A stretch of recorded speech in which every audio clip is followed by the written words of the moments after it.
The phrase rainy day fund was invented in Britain, which is mildly amusing because here, the logical conclusion is that you'd never stop saving.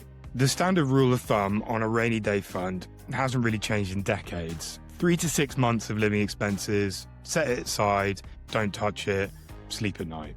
As guidance goes, it's reasonable. It's also comically imprecise. 3 to 6 months is the financial equivalent of a doctor telling you to eat more vegetables. It's technically correct, broadly applicable, and almost entirely useless for helping you make actual decisions. Because 3 months of living expenses for a freelance graphic designer on a rolling 12-week contract with dog, no partner, and a mortgage is a completely different number to 3 months for someone in the civil service with a dual income household whose biggest extravagance is a premium Spotify account. It's the same rule, but they're completely different circumstances. And the difference, as we'll get into, can run to tens of thousands of pounds sitting idle in a savings account doing very little, except making you feel vaguely secure. Before we talk about how much, it helps to be clear on what a rainy day fund is actually supposed to do. It's not a savings target. It is not an investment pot.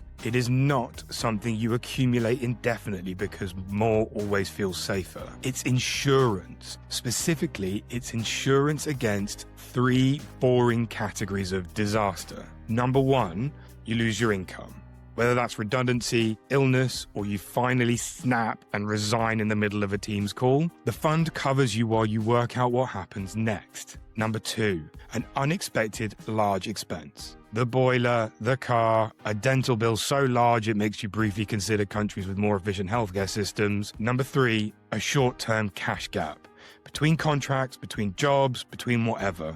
A bridge, not a destination. That's it. That's what it's for. Not a safety blanket for every conceivable catastrophe, up to and including a second ice age, just a practical buffer for predictable unpredictability. So how much do you actually need? The answer starts with a simple question.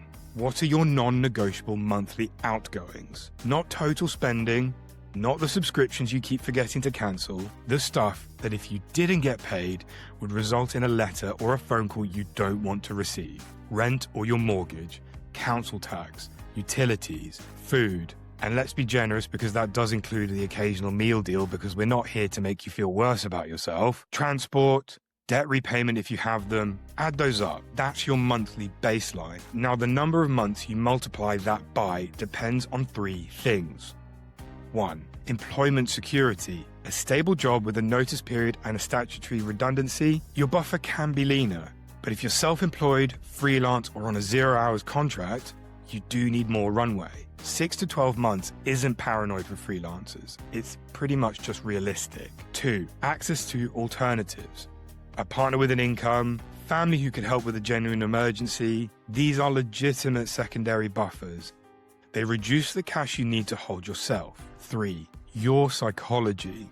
This sounds soft, but it isn't. Someone who lies awake at 4 a.m. running catastrophe scenarios genuinely needs a larger cushion than someone with a naturally stoic temperament, because the cost of that anxiety is also real. For most employed people in the UK, 3 to 4 months of fixed costs is a reasonable target. Self-employed, 6 months minimum. Not 6 months of total lifestyle spending, 6 months of what you must pay to stay housed and functional. Now, here's the part that doesn't make it into most rainy day fund guides. At some point, keeping more money in cash stops protecting you and starts costing you.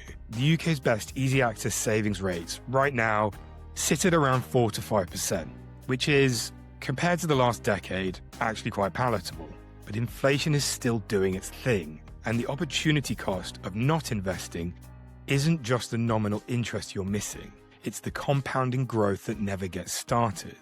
So let's put some numbers on it, because numbers help. £10,000 sitting in cash above your emergency fund threshold, left there for 20 years, grows to somewhere around £18,000 to £22,000 in a decent savings account, depending on your rate. The same £10,000 invested in a simple global index fund at a rough historical average of 7% annual return after inflation, after 20 years, you're looking at approximately £38,000. Now that is not a rounding error. That's roughly £15,000 to £20,000 of growth that never happens in a savings account on a single lump sum.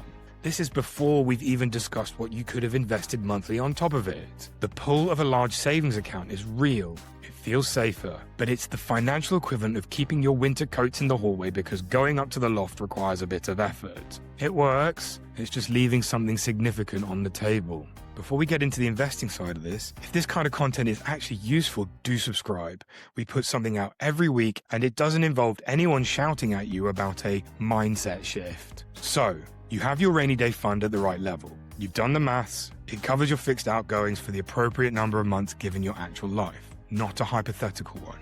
What now? You stop adding to it. This doesn't mean stopping saving. Just stop adding to the cash emergency fund. Every pound you save beyond your target is now better deployed elsewhere. But this doesn't mean you wait until the fund is completely full before you invest a single penny. That framing creates a different problem. The persistent sense that you're not ready yet, which is a highly effective way of never starting. The more useful approach is to do both at once, in proportion. While you're building the fund, put the majority of your monthly surplus into cash savings, and a small, consistent amount, even 50 quid a month, into an investment account. The investment won't do a lot in the short term. That's not the point. The point is that you build the habit, understand how it works, and don't start entirely from zero when the fund is eventually at target. Once the fund is there, flip the ratio. The majority of your savings capacity goes towards investment. A smaller monthly amount tops up cash only if you actually drawn it down for a real emergency. In the UK, you have some genuinely useful options. The Stocks and Shares ISA is the most accessible starting point. Up to £20,000 a year, growth and withdrawals are entirely tax-free.